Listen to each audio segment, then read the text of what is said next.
Good evening. Ira Epstein with your Spider ETF stock market wrap-up, and this wrap-up is for Thursday, the 30th of January, 2025. Sorry I missed you the past few days. Came down with either the flu or food poisoning. I lead to food poisoning because of the events that happen.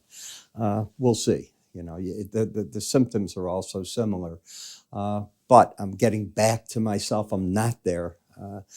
I'm about 90%. I hope I can do a morning update. If I can't, I can't. I'll worry about it tomorrow evening for you for that. But I'm getting these out tonight.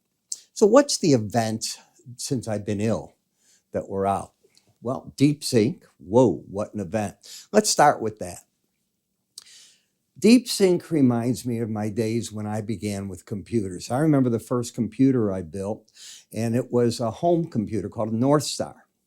And it was a kit, and you'd build the kit, and I needed it to do pivot points, which was a technique I was using to print them out, and we would do that. And when I tell you it was simple, it was archaic. It was unbelievable. It was a hobby computer, and we had to do our own writing in it and everything else. I think it was C code. I forgot myself. It was so many years ago. Okay.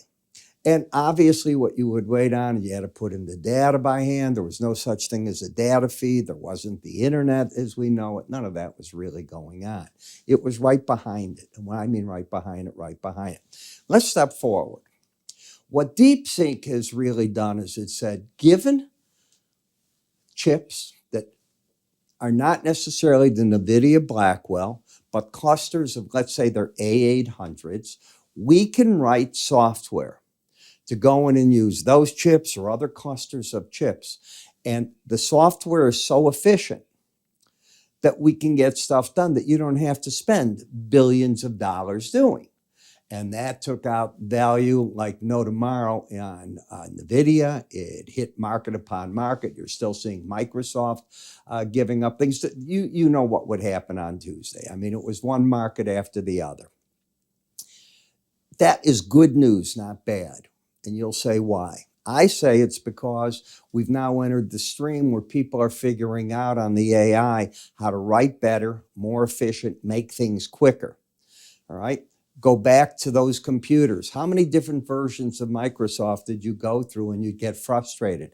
They weren't fast enough. You'd have to learn how to clear your cache all the time.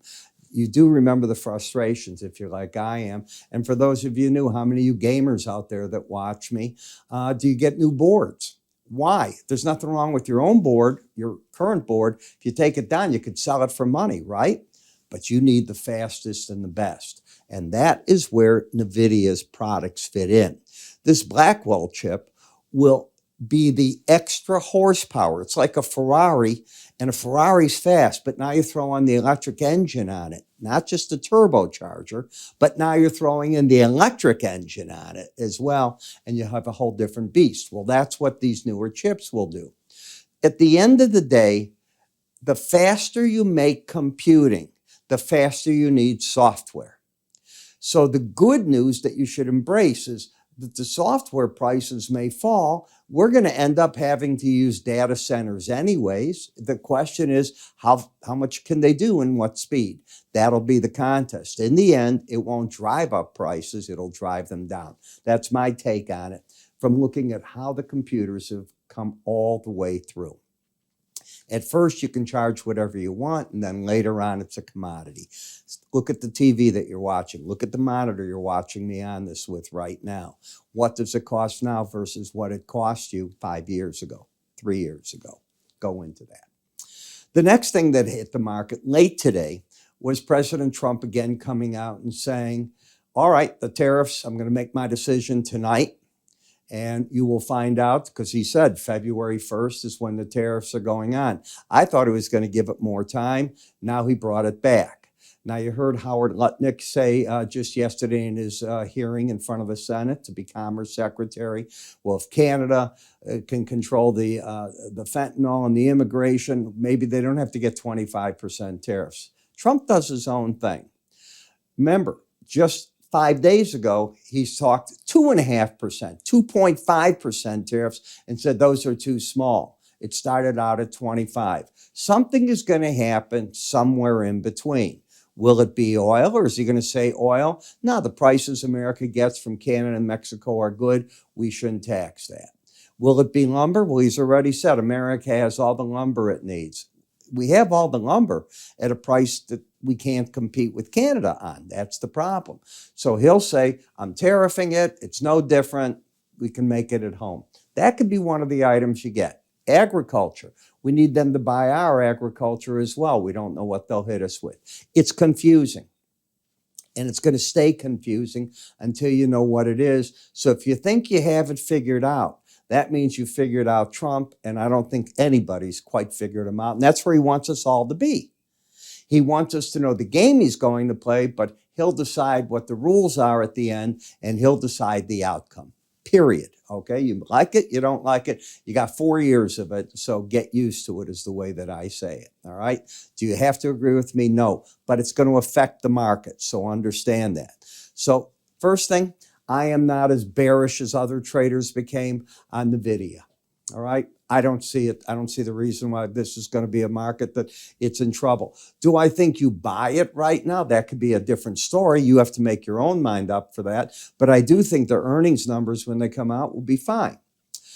Tesla, we've already seen that the numbers certainly weren't good on the cars, but he's selling you.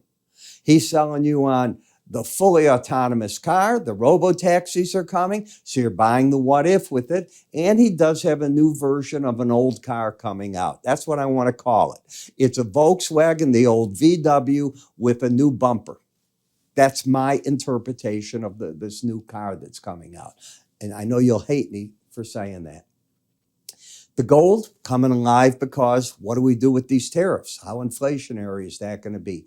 Bonds and notes got a strong bid today. Why? Probably because the market's anticipating what do you want to own if he goes a little berserk on these tariffs, goes 25% on everything. Probably want to own the dollar, the bonds, the gold market, because you don't know how unsettling things are going to get. I'm just giving you my take on it. Now, what you're going to get tomorrow, just so you know, is you're going to get fourth quarter employment index. That's going to come out. 7:30, the January Chicago PMI at 8:45, monthly personal income spending, and the PCE data at 9. You know, today you had UPS, I think they were down 17 to 20%. Got killed as they're losing their biggest client in a huge way, Amazon. And to them, it's something they have to do for their survival to go back to their more profitable business, these smaller packages that they make more profit on, rather than giving these big discounts and then having the service of clients as big as Amazon, which is super demanding. I get it. I get it. We saw them recently give up to Postal Service. I get it. Who was it? FedEx that did that. You give up pieces of your business that won't work for you. You're going to get, I think, tomorrow, two at the Chevron, is it, and Exxon? We're going to get some numbers out of the oil boys, so they're going to come out. Apple, after the bell, came out. And traders, again, they're saying, oh, it doesn't matter how bad the phone sales are on iPhone 16, the service business is good. That's not true. It does matter. You've still got to make good hardware, and this iPhone 16 is not the piece that is getting people to come over. Number two, their AI is not compelling. That doesn't mean the rest of their company doesn't make money. They'll get it fixed. And I think to them, DeepSeek is what they're looking for. They could apply a layer like that on their phones and probably get a better product. All right, that's just my take on what I'm seeing, and who the heck am I? So when we look at Meta, why did Meta soar today? And admittedly, it closed in the lower part of the day's range, gave a lot back. Meta did the one thing that I thought they would do. They want to be the AI force. They want to be known as the AI company in America. So Zuckerberg is going to keep throwing money at this. He will get the best product out of the AI, and he wants to be the guy you go to. That's how I'm reading what this market is saying right now. Trend is certainly to the upside, higher highs, higher lows. And it's been this way. It's been doing this from all this. It's still doing it. Where's the resistance? Well, you keep running at the Bollinger Band, and even today, if you'll notice, you only closed $3 over the Bollinger Band, but at one point you got up to 710.80, way too far over it, and the gravity pulled it back. Doesn't mean you're not going higher. It's called the Gorilla Glue trade. It's like Gorilla Cement. You hit the Bollinger Band, and once you start hitting it every day, you start forcing the embedded reading play. And when that happens, it means you've caught a group. This was a base. And now the market's flipped out of the base to wherever it's going to go. But I say that the deep breaks will get bought under the Bollinger Band as long as the red line doesn't cross back under 79 on a closing basis. Remember, we were pulling back when I was ill here, and we came down to the 18-day average of close. And as it turns out, that was the last day I did the report too. And I said, this is where the market now has to make its mind up. It's gone back to the neutral stance. It's exactly what it did. Now you're caught between the Bollinger Band and that, but it's still looking good. This chart's made a new high. How could you not be friendly? But I wouldn't buy over a Bollinger Band.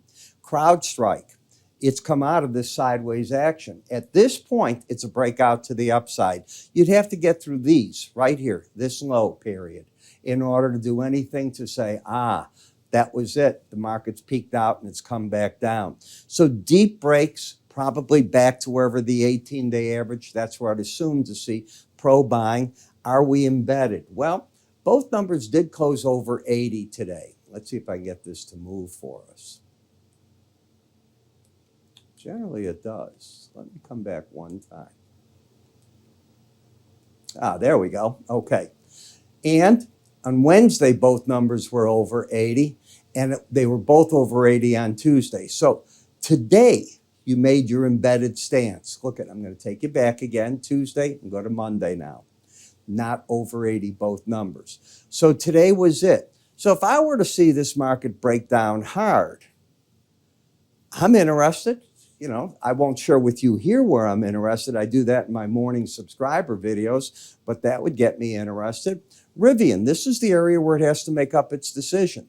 Is it got another leg down, or is it enough, as we talked about, the 100-day average, the 200-day average, and the Bollinger Band area, and you've been there now for a week? Is that enough on the downside? If not, it probably means Trump is going to go after the $6.6 billion that Biden promised Rivian if they hit certain guideposts for the Georgia plant. I'm just giving a guess. I think that's what's been weighing on the market right through here. When we get to KWeb, the China internet, well, this week's all about DeepSeek. You know, it crushed it. But before that, we were out of the bear trend. The market was over here already in an uptrend, and we were talking about it, and I said, you know, I realize it's there, it's overbought, I'll let it do its thing. I haven't changed my story. The videos are up there, I know what I said. In Toll Brothers, now the question is, what do we do? I'm going to explain my thought process. 475, 48, the stock market gets scared, and 5% you probably initiate a pretty good sized break in the stock market. That seems to be the thinking amongst trade analysts and how the market's reacting. 4.5 is the area that the market doesn't get bullish from, but it doesn't break as much anymore. It finds its goal. Break under there to 4.2 and you probably start another good rally in the market. I don't know which way it's going to go from right here. I don't know what the tariffs are going to be. We're seeing the policies in Trump's first 2 weeks in office, whatever. He signed what? In excess of 350 executive orders. I mean, they come like, they can't print the paper fast enough for him to sign them and get them done. The policies come fast, the freezes come fast, and they go off fast. There's confusion to get things done, and some of them just plain aren't well thought out, all right? I think slowing down a fraction, not a lot. He's got a limited period of time here, a fraction, and make sure of what you've got, maybe the whole cabinet getting in place, or the people you need when you're doing some of this should be there. I'm not saying that he didn't have his Treasury Secretary when this happened. He did. Now we need to get all the other parts in there. When we get to the home builders, okay, they came down. They couldn't get back to the 18-day average. You're caught between the, right here, let's call this, again, the 200-day average, the Bollinger Band, down to the 18 and sort of drifting. In the financial services, you're still rallying. And this is almost, if you're not in it, don't try to buy it up here. That would be how I advise my clients. Not advising you. That's how I'd advise my clients. I'd be saying, nah, we've missed it already. Let's wait for a better pullback. In XLI, the industrial sector, we were waiting. Remember what I said? A vertical price rise, whenever it peaks out, gives way to a fairly swift breaks. The breaks happen faster in markets than the rallies, typically. Not every time, but typically. And I see big support if it wants to go down to 136.50, the 100-day and the 18-day average. It doesn't have to. It's made a run. You had an outside day up, but you're overbought. I don't see interest from me right there. This is where energy's got to make its decision. It's down to all the key parts. Again, the vertical price rise, the correction, and now the decision-making time right here. We know why gold is rallying. If gold's rallying off that news, you're going to get silver to rally. If silver's rallying off the news, to a degree, you'll get copper. It's all the same thing. What are these tariffs going to do? What are they going to be bearish on? What metals are going to be impacted? Where do you go with this, and how does it all work? When we get to BND and TLT, it's the same thinking. The trend is up. You have embedded readings. I think both numbers are over 80. 2 days, 3 days. I'll come back one more. Just happened. Tomorrow's going to be a crucial day in this market. Can I hold on to that embedded reading? I would never tell a client to buy the upper Bollinger Band, but a good break could be interesting. Dollar index, outside day up and an outside day down in FXE as you wait to see the tariff impact and what it's going to be. So how do you take advantage and keep up with what I'm going to say and what others are going to say? Well, you know, we write letters all day long. We put out information. Take advantage of it. Go to IraEpstein.com, free offers. You sign up. At the bottom of the sign-up sheet, you put in your name, your email address, away you go. This acts like a shopping cart. You select each offer you want and just scroll down to the bottom of the page, put it in. IraEpstein.com, free offers. There'll be an icon up here. Give it a click. I'm Ira. Catch up with you tomorrow.